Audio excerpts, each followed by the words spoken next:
আসসালামু আলাইকুম। ইন্দোনেশিয়ার জিনে ঘেরা এক পুরনো ফ্যাক্টরি, যেখানে পাশের গ্রাম থেকে কিছু সিজনাল ওয়ার্কাররা আসে কাজ করতে, যাদের মধ্য থেকে দুজন এই ফ্যাক্টরিতে করে ফেলে মহাপাপ। ফলস্বরূপ জিনেরা এবার বাকি সকলের উপর ক্ষেপে যায়। এর প্রকোপ এতটা ভয়ানক ছিল যে আপনি কল্পনাও করতে পারবেন না। এখন জিনেদের হাত থেকে বাঁচতে গেলে খুঁজে বের করতে হবে ওই দুই ব্যক্তিকে এবং তাদেরকে দিতে হবে ভয়ানক শাস্তি। কি এমন পাপ করেছিল তারা, আর জিনের শাস্তিও বা কি, জানতে হলে দেখতে হবে আজকের এই সম্পূর্ণ গল্পটি, যার নাম পাবলিক গুলা। এই ফ্যাক্টরি ইন্দোনেশিয়ায় সত্যিই অবস্থিত, আর ওই ভয়ানক বাস্তবে ঘটা ফ্যাক্টরির ঘটনাকে কেন্দ্র করেই আজকের এই গল্পটি। তো চলুন আর দেরি না করে সরাসরি চলে যাওয়া যাক গল্পে। গল্পটি শুরু হয় 2003 সালে জাভাতে। আমরা একটা ট্রাককে দেখতে পাই, যাতে কিছু সমস্যার জন্য মাঝপথেই দাঁড়িয়েছিল। জানা যায় এটা একটা ফ্যাক্টরির ট্রাক। বছরের এই সময়টায় বেশি কাজ থাকায় পাশের গ্রাম থেকে অতিরিক্ত কিছু কর্মচারীদের নিয়োগ দেওয়া হচ্ছিল ফ্যাক্টরিতে। তারা শুধুমাত্র এই সিজনের জন্যই কাজ করবে। তাই তো ওই গ্রামের অল্প বয়সী কিছু ছেলেমেয়েরা কাজ করার জন্য ট্রাকে করে ফ্যাক্টরির উদ্দেশ্যে রওনা দিচ্ছিল। এখানে দুজন মেয়ে ছিল, ইন্দা এবং নিং। সেই সাথে আরও একজন মেয়ে তাদের সাথে জয়েন হয়, যার নাম ছিল ওয়াতি। ওয়াতি প্রথমে মোটেও পারমিশন পাচ্ছিল না তার মায়ের কাছ থেকে এখানে কাজে যাওয়ার, তবে সে অনেক কষ্টে মাকে রাজি করিয়েছিল, কেননা এই কাজে যাওয়া লোকগুলোর মধ্য থেকে একজন তার হবু হাজবেন্ড হ্যান্ডরাও ছিল। হ্যান্ডরা এবং ওয়াতির খুব শীঘ্রই বিয়ে হতে চলেছিল। এদিকে ইন্দা এবং ফাদিলও একে অপরকে পছন্দ করত। ওয়াতি এবং নিং ছিল বেস্ট ফ্রেন্ড। বেস্ট ফ্রেন্ডও কাজে যাচ্ছে এটা দেখে নিং অনেক খুশি হয়ে যায়। তাদের সব বন্ধুদের জন্য এটা একটা খুশির মোমেন্ট ছিল। তারা একসাথে রওনা দেয় ফ্যাক্টরির উদ্দেশ্যে। জঙ্গল পেরিয়ে আখক্ষেতের ভেতর দিয়ে তারা গিয়ে পৌঁছায় তাদের ফ্যাক্টরির রাস্তায়। ফ্যাক্টরিটা অনেক বড় এরিয়া জুড়ে। তারা অনেক বেশি আনন্দিত হলেও তারা তো জানতোই না যে এই ফ্যাক্টরিতে পৌঁছানোর পর থেকেই তাদের জীবন কিভাবে পরিবর্তন হতে চলেছে। ফ্যাক্টরিতে পৌঁছানো মাত্রই সেখানকার ম্যানেজার মিসেস মার্নি তারা কে কোন রুমে থাকবে এই ব্যাপারটা ক্লিয়ার করে দেয়। 4 জন করে একটা রুমে থাকছিল। ইন্দা, ওয়াতি এবং নিংয়ের সাথে আরও একজন মেয়ে অ্যাড হয়, যার নাম ছিল রানী। রানী অন্য গ্রাম থেকে এসেছিল। তারা একসাথে খাবার খাচ্ছিল, এমন সময় ফ্যাক্টরিতে একটা সাইরেন বেজে ওঠে। এটা কিসের সাইরেন ছিল এই ব্যাপারটা তারা কেউ জানতো না। ইন্দা এটা দেখতে এগিয়ে যায়, তবে কিছুই বুঝতে পারে না। অন্যদিকে আমরা ফাদিলকে দেখতে পাই, যে কিনা নামাজের জন্য রেডি হচ্ছিল। সে যখন এর জন্য রেডি হচ্ছিল তখন কিছু একটা যেন অনুভব করতে পারে সে নিজের আশেপাশে। তবে এই ব্যাপারে গুরুত্ব না দিয়ে সে নামাজে দাঁড়াতে যায়। ঠিক তখনই আচমকা এক আকৃতিকে সে নিজের সামনে দেখতে পায়, যে পরক্ষণেই গায়েব হয়ে গিয়েছিল। ফাদিল বুঝতে পারছিল না যে এইমাত্র সে নিজের সামনে কি দেখল। এদিকে ওই রাতে ইন্দা রান্নাঘরে গিয়েছিল পানি পান করতে। তখনই সিলিংয়ের ফাঁকা স্থান থেকে সে কিছু আওয়াজ শুনতে পায়। পরক্ষণেই তার পিছু থেকে কেউ যেন দৌড়ে চলে যায়। সে নিং এবং রানীকে ডাকতে ডাকতে দরজার কাছে এসে দেখতে পায় দরজার চাবিটি তখনও নড়ছে। এর মানে দরজা থেকে কেউ মাত্র বের হয়েছে। জিনিসটা চেক করার জন্য সে বাইরে যায়, যেখানে সে নিজের থেকে বেশ দূরে কাউকে একটা হেঁটে যেতে দেখতে পায়। তার পিছু পিছু ইন্দা অনেকটা দূরে চলে আসে তাদের রুম থেকে। যদিও কিছু সময় পর সে ওই ব্যক্তিকে আর দেখতে পায় না, তবুও তার মনে হয় সে হয়তো বা ফ্যাক্টরির দিকে গিয়েছে। তাই ইন্দা চলে আসে ফ্যাক্টরিতে। ফ্যাক্টরির ভেতরে প্রবেশ করে সে একটা রুম থেকে কিছু আওয়াজ শুনতে পায় এবং সেদিকেই যেতে আরম্ভ করে। ওই সময় তার পেছনে আমরা ভয়ানক এক বৃদ্ধার আকৃতিকে দেখতে পাই। হতে পারে এটা কোনো জিন। আপাতত এই ব্যাপারে গুরুত্ব না দিয়ে ইন্দা ওই আওয়াজের পিছু করতে করতে একটা দরজার সামনে চলে আসে। ভেতর থেকে আওয়াজটা আসছে। এদিকে দরজাটি শক্তভাবে লাগানো। তখন ইন্দা দেখতে পাই উপরে একটু ফাঁকা স্থান আছে, তাই সে ওই স্থান থেকে ভেতরে দেখার চেষ্টা করে। সে দেখতে পায় ভেতরে যেন কোনো এক আনন্দ অনুষ্ঠান হচ্ছে। অনেকে বসে নাচ গান করছে, বিভিন্ন রকম অদ্ভুত দেখতে বাদ্যযন্ত্র বাজাচ্ছে। তারা সকলে আচমকা হঠাৎ করে ইন্দার দিকে তাকিয়ে পড়ে, যার ফলে ইন্দা ভয় পেয়ে নিচে পড়ে যায়। সে দ্রুত সেখান থেকে উঠে পালাতে আরম্ভ করে। ওই সময় আমরা দেখতে পাই ফ্যাক্টরির ওই দরজা দিয়ে বেরিয়ে আসছে এক ভয়ানক আকৃতি। ফ্যাক্টরিতে প্রথম রাতটা এভাবেই কেটে যায়। পরদিন সকালে ফ্যাক্টরির প্রথম দিন কাজে যাওয়ার জন্য তারা সকলে ভীষণ এক্সাইটেড ছিল। তবে ইন্দা অনেকটা চিন্তিত ছিল।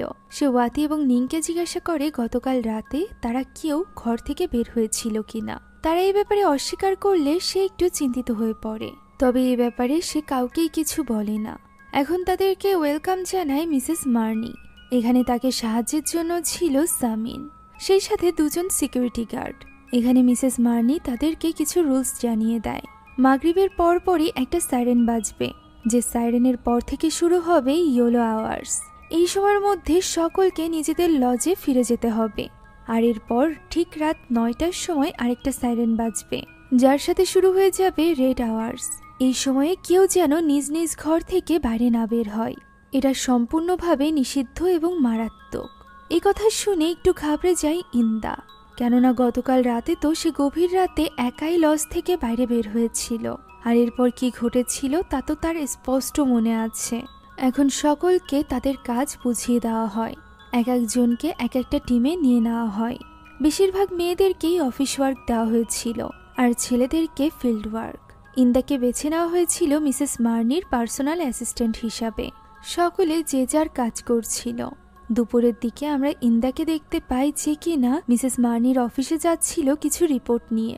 ওই সময় সে পথে একটা গাছের নিচে ছোট্ট একটা পাখিকে দেখতে পায়। এটি ছিল পাখির ছানা, যেটি কিনা পাখির বাসা থেকে নিচে পড়ে গিয়েছিল।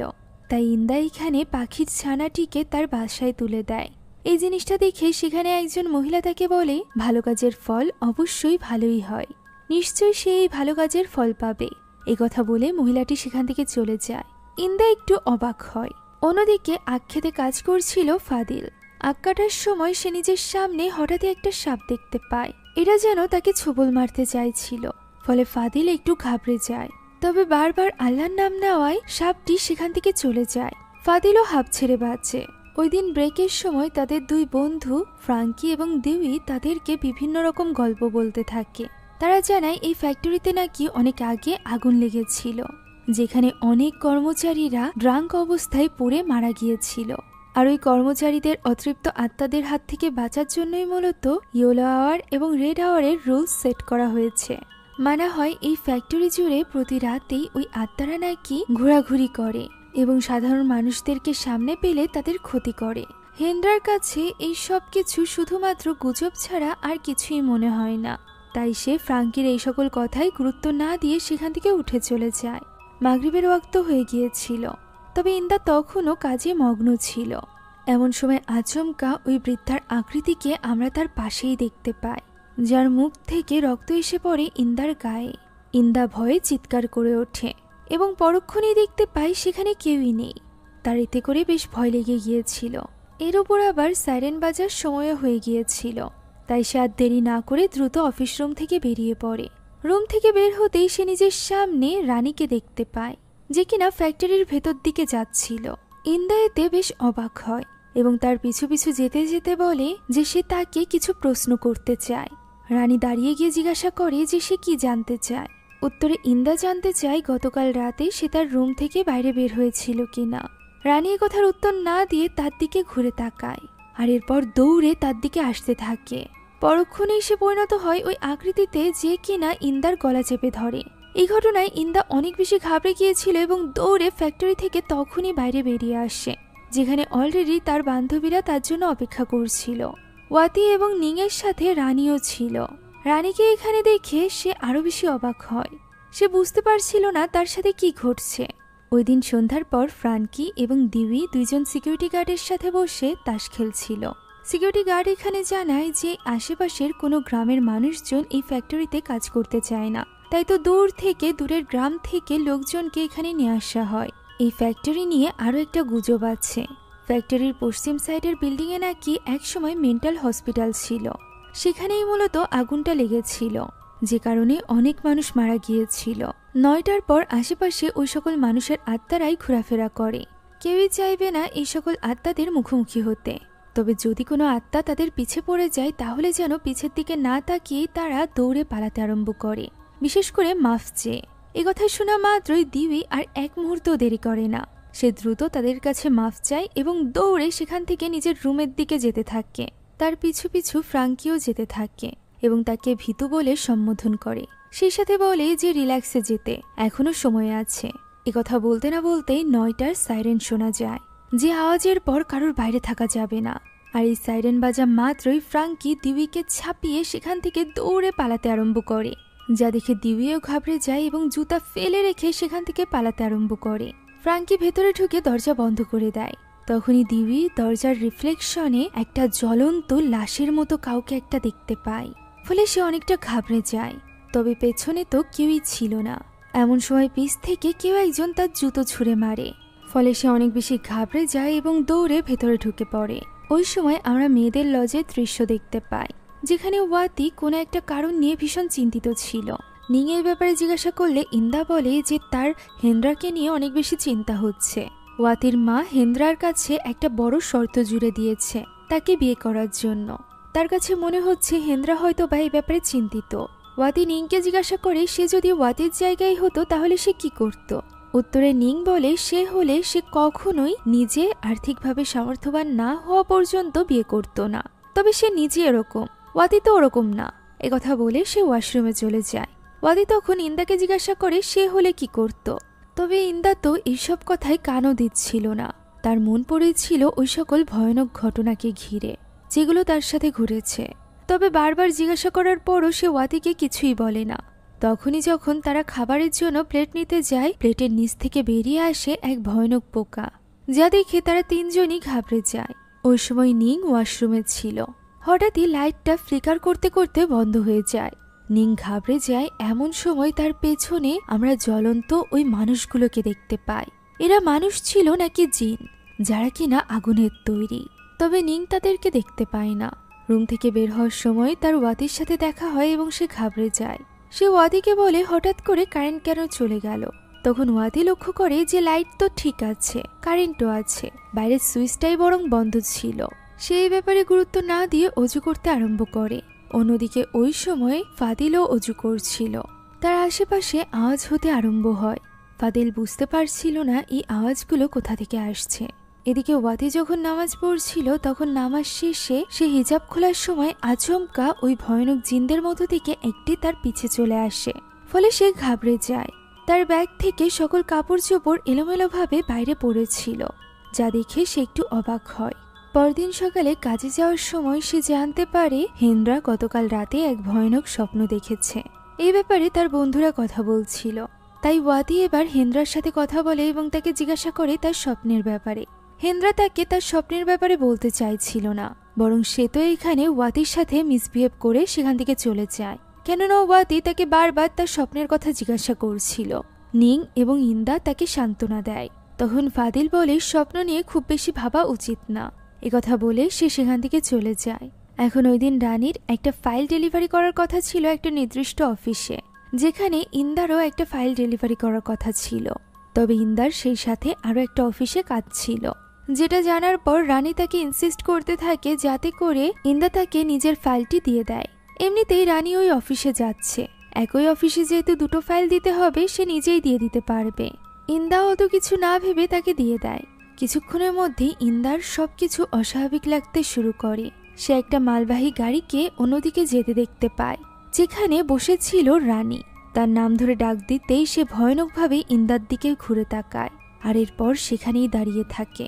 তার সামনে দিয়ে তখন আগ কেটে রাখা একটা গাড়ি আসছিল। ইন্দা তাকে বাঁচানোর জন্য দৌড়ে যায়, তবে এক পর্যায়ে গাড়িটি থেমে যায়, ফলে ইন্দাও থেমে যায়। তখনই আচমকা আগগুলো গিয়ে পড়ে রানীর উপর, ফলে এই ঘটনায় রানী অনেক বেশি আহত হয়ে পড়ে।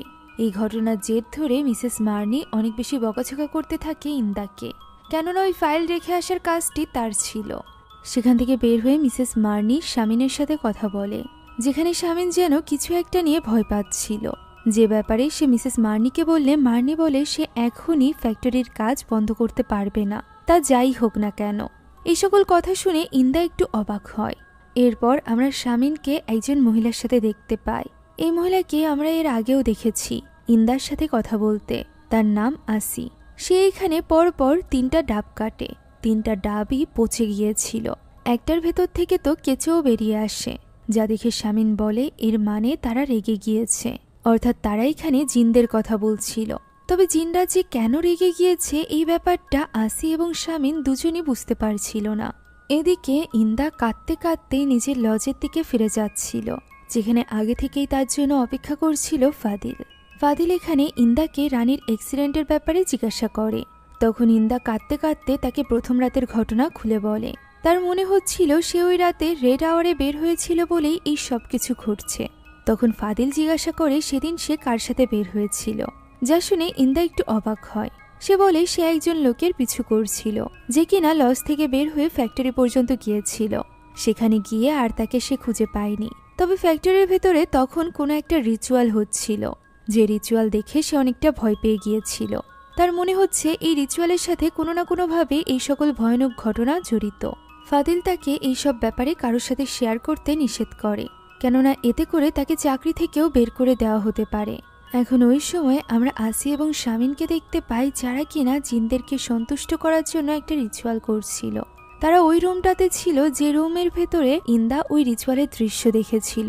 সেখানে তারা দুটো গরু কুরবানির জন্য বেঁধে রেখে দেয় এবং সেখান থেকে বেরিয়ে আসার সময় আসি বলে সে আশা করছে জিনেরা এই অফারিং অ্যাকসেপ্ট করে নিবে, তা না হলে তারা ভীষণ বিপদে পড়বে।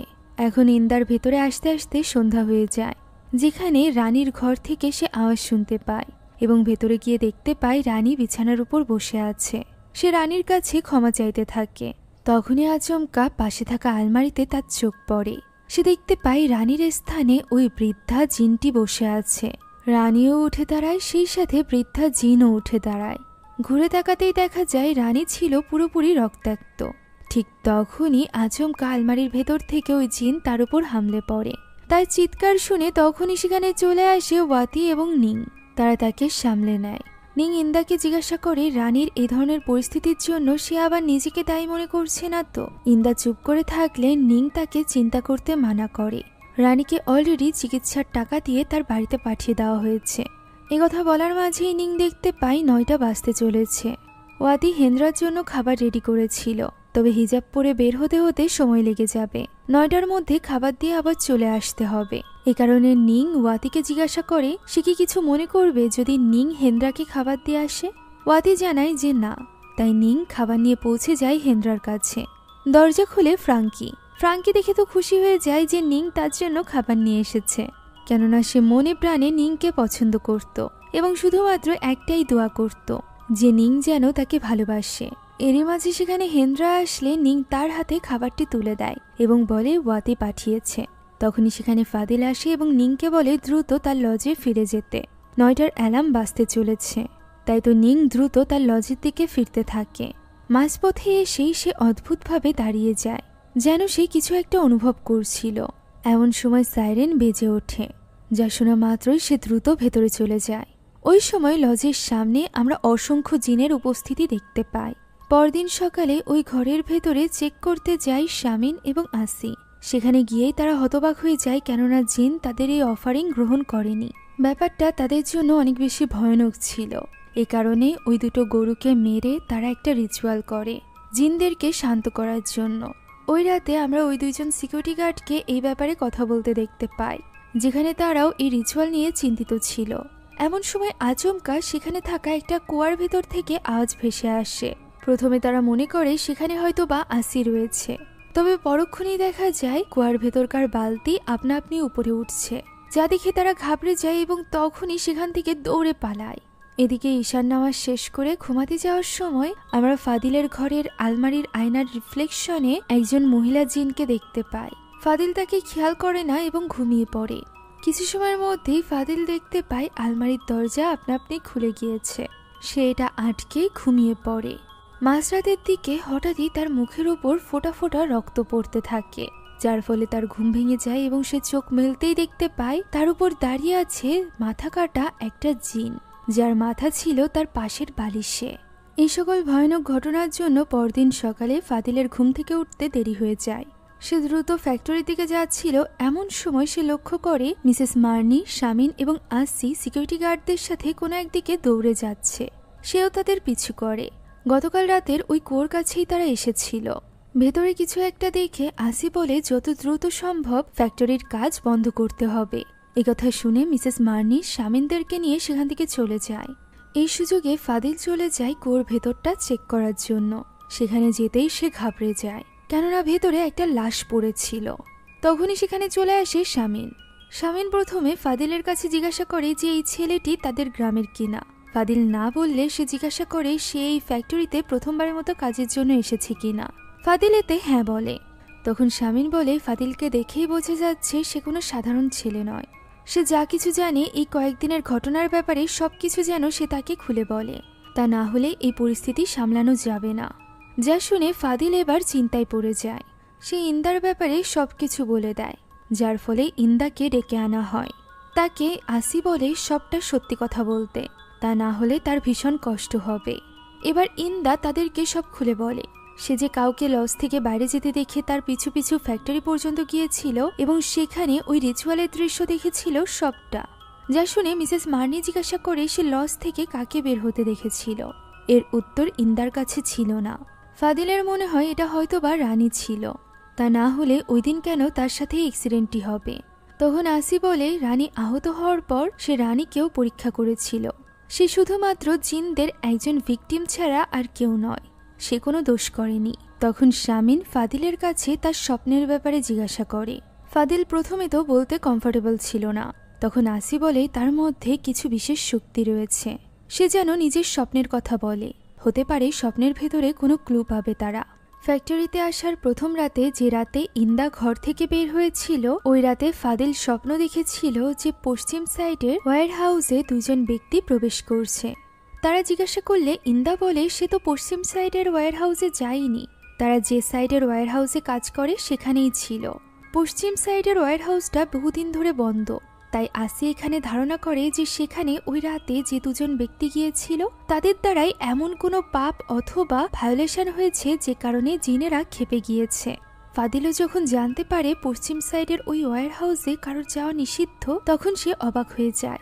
প্রথম থেকে সে মনে করছিল হয়তোবা স্বপ্নে সেদিন সে ইন্দাকে দেখেছিল, তবে এখন তার কাছে স্পষ্ট ওই দুজন ব্যক্তির মধ্য থেকে কেউই ইন্দা ছিল না, অর্থাৎ অন্য কেউ এই পশ্চিম সাইডের ওয়্যার হাউসে এসেছিল। আসি জানাই বহু বছর আগে এই পশ্চিম সাইডের ওয়্যার হাউসটি বন্ধ করে দেওয়া হয়েছিল, কারণ এখানে একটা অগ্নিকাণ্ড ঘটেছিল, যার ফলে অনেকেই মারা গিয়েছিল। তখন থেকে এখানে প্রবেশ নিষিদ্ধ ছিল। এখন ওই দিন রাতেই শামিন এবং আসি মিলে একটা বিশেষ রিচুয়াল করে জিনেদের সাথে যোগাযোগের জন্য। আসি এখানে একটা চাবুক রিচুয়ালের মাঝেই শামিনের গলায় পেঁচিয়ে ধরে। এক পর্যায়ে শামিনের দম বন্ধ হয়ে যায়। পরক্ষণেই শামিন চোখ মেলে এবং দেখা যায় তার ভেতরে জিন প্রবেশ করেছে। ভয়ঙ্কর কণ্ঠে ওই জিন বলে ওঠে, মানুষ এবং জিনেরা এই স্থানে একসাথে বসবাসের জন্য চুক্তিবদ্ধ হয়েছিল, আর এই চুক্তি যে ভঙ্গ করবে তাকে মরতে হবে। একথা বলে সে অদ্ভুতভাবে নাচতে আরম্ভ করে। সামনে এক পাশে ছিল জ্বলন্ত কয়লা এবং অন্য পাশে ছিল ভাঙা কাচের টুকরো। সে ওই ভাঙা কাচের টুকরোগুলো চিবাতে আরম্ভ করে। তখন আসি ওই চাবুক দিয়ে তাকে ভয় দেখালে তার ভেতরে থাকা জিন লাফাতে লাফাতে ওয়্যার হাউসের ভেতরে প্রবেশ করে। বাকি সকলে তার পিছু করতে করতে ওয়্যার হাউসের পশ্চিম সাইডে চলে যায়। সেখানে ভেতরে প্রবেশ করে তারা দেখতে পায় একটা বিশাল বড় মূর্তির সামনে মাথা নত করে ঝুঁকে আছে শামিনের ভেতরে থাকা ওই জিন। আসি তার কাছে দৌড়ে যায় এবং তার পিঠের উপর দিয়ে হাত বোলায়, যার ফলে তার ভেতরে থাকা ওই জিন বেরিয়ে যায়। এই মূর্তিটার ব্যাপারে তারা আসিকে জিজ্ঞাসা করলে আসি বলতে থাকে, অনেক বছর আগে যখন এই ফ্যাক্টরিটা নতুন বানানো হয়েছিল, তখন এখানে থাকা জিনেরা বিভিন্ন সময় মানুষদেরকে বিভিন্ন অ্যাক্সিডেন্টের মাধ্যমে ক্ষতিগ্রস্ত করত। তখন এখানকার মালিকেরা একটা পথ বের করে, তারা এখানকার জিনের রাজা মাহারাতুর সাথে যোগাযোগ করে। এর ফলে মানুষ এবং জিনদের মধ্যে একটা ডিল হয়। তবে আজ থেকে 7 বছর আগে যারা সিজনাল ওয়ার্কাররা এই ওয়্যার হাউসে এসেছিল তাদের দ্বারা কোনো এক পাপ হয়ে যায়, বা বলা যায় জিনদের কোনো ক্ষতি করে বসে তারা, যার ফলে পুরো ওয়্যার হাউস ধরে পুড়িয়ে দেয় ওই জিনেরা, যে কারণে এই জায়গাটিকে লক করে রাখা হয়েছিল। এখানে সাধারণ মানুষের প্রবেশ নিষিদ্ধ ছিল। তার মনে হচ্ছিল বর্তমানেও ওই দুইজন ব্যক্তি দ্বারা এমন কোনো পাপ হয়েছিল যে কারণে জিনেরা তাদের উপর ক্ষেপে গিয়েছে। এমন সময় শামিন সেখানে থাকা একটা কাঠের বাক্স ওপেন করে এবং বলে ওঠে এর ভেতরে মাহারাতুর জিনিস নেই। তখন আমরা জানতে পারি এই বক্সের ভেতরে জিনদের রাজা মাহারাতুর স্বর্ণ ছিল, যেটা শুধুমাত্র শামিন এবং আসি মাঝে মধ্যে দেখতে পেত। সাধারণ মানুষেরা এটা দেখতে পেত না। আর এটা এখন গায়েব। অর্থাৎ ওই দুইজন ব্যক্তি ওয়ার হাউসে প্রবেশ করে ওই দিন এই স্বর্ণ চুরি করেছে। ফলে তারা অনেক বেশি ঘাবড়ে যায় জিনদের প্রকোপের ব্যাপারে ভেবে। এমন সময় হঠাৎই মিসেস মার্নির চোখ নাক মুখ থেকে রক্ত বের হতে শুরু হয়। তার ভেতরে কোনো জিন প্রবেশের চেষ্টা করছিল, যাকে বের করে দেয় আসি। আর এরপর সে ফাদিল এবং ইন্দাকে বলে যে প্রথম দিন ফাদিলের স্বপ্নে যে দুজনকে সে দেখেছিল তাদেরকে খুঁজে বের করতে, তা না হলে তারা মহা বিপদে পড়বে। ওই সময় আমরা নিংকে দেখতে পাই, যে কিনা নিজের ঘরে প্রবেশ করতেই হতবাক হয়ে যায়। তার ড্রয়ারের কাছে তার কাপড় চোপড় নিয়ে নাড়াচাড়া করছিল এক জিন। সেখানে আসতেই সে দেখতে পায় তার ব্যাগ থেকে সব জিনিসপত্র নিচে পড়ে আছে, সেই সাথে পড়ে আছে অনেক স্বর্ণের অলংকার। অর্থাৎ ওই স্বর্ণের অলংকার চুরি আর কেউ নয় বরং নিং করেছিল। তবে তার সাথে ওই রাতে আর কে পশ্চিম ওয়ার হাউসে গিয়েছিল? আপাতত নিং ওই গয়নাগুলো ব্যাগের ভেতরে ঢুকিয়ে দ্রুত পালানো শুরু করে, কিন্তু যে সাইডে দরজা ছিল সেটা এখন দেওয়ালে পরিণত হয়েছিল। ফলে ভয়ে নিং চিৎকার করতে থাকে। এমন সময় তার পেছনে অসংখ্য জিন চলে আসে, যারা ভয়ানকভাবে এগোচ্ছিল নিংয়ের দিকে। ফলে নিং সেখানেই বসে চিৎকার করতে থাকে। এরই মাঝে সেখানে পৌঁছে যায় হেন্দ্রা। হ্যাঁ, তার সাথে ওই রাতে পশ্চিম ওয়ার হাউসে আর কেউ নয় বরং হেন্দ্রা গিয়েছিল, ওয়াতির হবু হাজবেন্ড। তবে সে সেখানে নিংয়ের সাথে এই গয়না চুরি করতে যায়নি, বরং সে তো এখানে নিংয়ের ব্যাগে এই গয়না দেখে হতবাক হয়ে যায় এবং বলতে থাকে সে তো নিংকে বারণ করেছিল এটা নেওয়ার জন্য। নিং বলে সে নিজের লোভ সামলাতে পারেনি। তখন হেন্দ্রা বলে এটা এখনই তাদের ফেরত রাখতে হবে, অন্য কেউ দেখে ফেলার আগে। এই কথা বলে তারা যখন বের হচ্ছিল তখনই আচমকা নিং নিজের সামনে ওই জিনদেরকে দেখতে পায়। তখনই হেন্দ্রার মাথা ঘুরে যায়, যে কিনা নিংকে বলে এখন সে ভয় পাচ্ছে কেন, এই সব কিছুর জন্য সেই তো দায়ী। ফলে নিং চিৎকার করতে থাকে। তখনই দেখা যায় হেন্দ্রা তো এখানে নয় বরং কিছু দূর সামনে এগিয়ে গিয়েছিল, যে কিনা আবারও ফেরত আসে এবং নিংকে নিয়ে দ্রুত সেখান থেকে পালাতে আরম্ভ করে। অন্যদিকে তার হবু ওয়াইফ অর্থাৎ ওয়াতি তখন ফ্রাঙ্কি এবং দিউয়ের সাথে ছিল। সে সেখানে গিয়েছিল হেন্দ্রার জন্য খাবার নিয়ে। সে বুঝতে পারছিল না হেন্দ্রা এখনো পর্যন্ত লজে কেন ফেরেনি, তাই তো সে দেখার জন্য রুম থেকে বের হয়। তখনই সে দূরে ইন্দা এবং ফাদিলকে দেখতে পায়, যারা কিনা মেয়েদের লজে গিয়েছিল। তারা সেখানে একটা স্বর্ণের চুড়ি খুঁজে পায়, যেটা ইন্দা দ্রুত লুকিয়ে ফেলে, কেননা ওয়াতি, ফ্রাঙ্কি এবং দেউই তাদের দিকে আসছিল। এই মুহূর্তে তাদেরকে ইন্দারা এসব ব্যাপারে জানাতে চাইছিল না। তখনই ওয়াতি তাদের কাছে নিং এবং হেন্দ্রার কথা জিজ্ঞাসা করে। ফলে ইন্দা এবং ফাদিল তাদেরকে নিয়ে চিন্তিত হয়ে পড়ে। কোথাও খুঁজে না পাওয়ার পর ইন্দা ফাদিলকে জিজ্ঞাসা করে যে সে তার স্বপ্নে একজন ছেলে এবং একজন মেয়েকে দেখেছিল কিনা। ফাদিল হ্যাঁ বললে তারা বুঝতে পারে যে এই দুইজন ব্যক্তি আর কেউ নয়, নিং এবং হেন্দ্রা ছিল। বাকিদেরকেও শর্ট করে পুরো ঘটনা খুলে বলে তারা, যা শুনে ওয়াতি তো মানতে রাজি ছিল না যে তার বেস্ট ফ্রেন্ড এবং হেন্দ্রা কোনোভাবে কোনো চুরির সাথে জড়িত হতে পারে। তার বেস্ট ফ্রেন্ড এবং তার ভালোবাসার মানুষটিকে সে সম্পূর্ণরূপে বিশ্বাস করত। তারা এরকম কোনো কাজ করতেই পারে না। ফাদিল আর তর্কে জড়ায় না, বরং সে ইন্দা এবং ওয়াতিকে বলে এই চুরিটা নিয়ে দ্রুত গিয়ে মিসেস মার্নির সাথে দেখা করতে। বাকি তিনজন না হয় নিং এবং হেন্দ্রাকে খুঁজবে। ফাদিল যখন তাদেরকে খুঁজছিল তখনই আচমকা একজন লোক তার সামনে আসে এবং তার বন্ধুকে বাঁচানোর জন্য ফাদিলের কাছে সাহায্য চাইতে থাকে। তার কথা মতো ফাদিল তাদের লজের ভেতরে চলে যায় তার বন্ধুকে খুঁজতে। সেখানে আলমারির ভেতরে ওই লোকটি ইশারা করলে সে আলমারি খুলতেই দেখতে পায় এর ভেতরেই ওই লোকটি বসে আছে। তখন ভেতরে থাকা লোকটি বলে বাইরের লোকটি আসলে মানুষ নয়। তখনই আচমকা ওই ভয়ানক জিন অর্থাৎ মাহারাতু তাদের উপর হামলা করে। সে গলা চেপে ধরে ফাদিলের। এই সুযোগে ওই লোকটি পালানোর চেষ্টা করেও পারে না, তাকে ভেতরে টেনে নিয়ে আসে ওই জিন।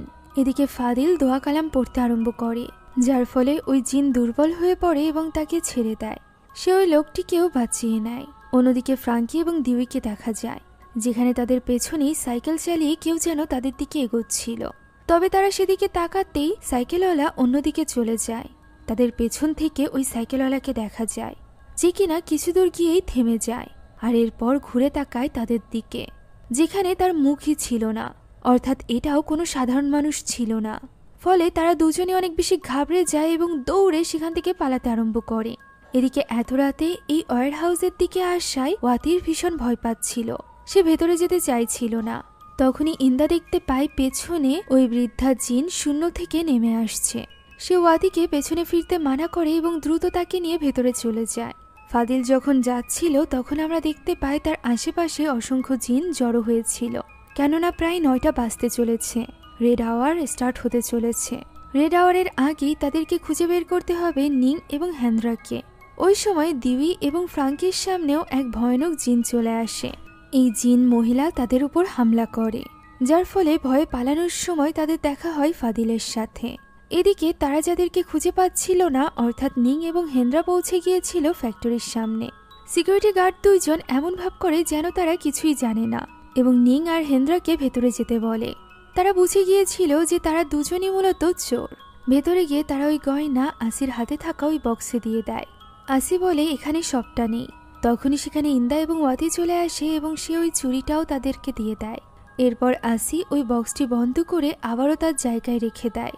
ওয়াতি এখানে হেন্দ্রার উপর চিৎকার করছিল এই গয়না চুরি করার জন্য। তার মনে হচ্ছিল তার বিয়েতে তার মা যে ডিমান্ড করেছে সেটা পূরণ করার জন্যই হয়তোবা হেন্দ্রা এই গয়না চুরি করেছে। তখনই শামিন এবং আসি তাদের সামনে একটা প্রশ্ন ছুড়ে দেয়। সেটা হলো এই গয়না সহজে সাধারণ মানুষেরা দেখতে পায় না। অদৃশ্য এই গয়না নিং এবং হেন্দ্রা ওই রাতে কেন দেখতে পেয়েছিল? তারা এখানে এসে এমন কি করেছিল?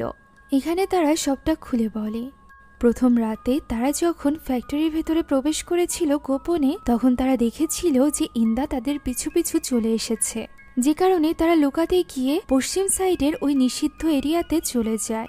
তবে প্রশ্ন হলো তারা এখানে কেন এসেছিল?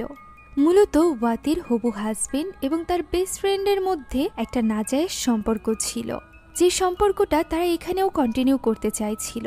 তারা তো চাইছিলই না যে ওয়াতিও তাদের সাথে এই ফ্যাক্টরিতে কাজে আসুক।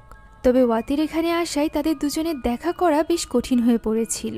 তাই তারা লুকিয়ে এই গোপন জায়গায় এসেছিলই খারাপ কাজে লিপ্ত হতে। তারা যখন এই খারাপ কাজে লিপ্ত ছিল তখন সেখানে অসংখ্য জিন উপস্থিত ছিল। এক তো নাজায়েজ সম্পর্ক, তার উপর আবার এরকম একটা জায়গায়। এর কারণেই মূলত তারা শক্তি পেয়ে গিয়েছিল ওই গয়নাগুলো দেখার। নিংই প্রথমে মাহারাতুর ওই মূর্তি এবং গয়নার বাক্স দেখেছিল। এটা যখন সে হেন্দ্রাকে দেখায় তখন হেন্দ্রা এগুলো স্পর্শ করতেও তাকে নিষেধ করে এবং দ্রুত এখান থেকে বের হওয়ার জন্য প্রস্তুত হয়ে নেয়।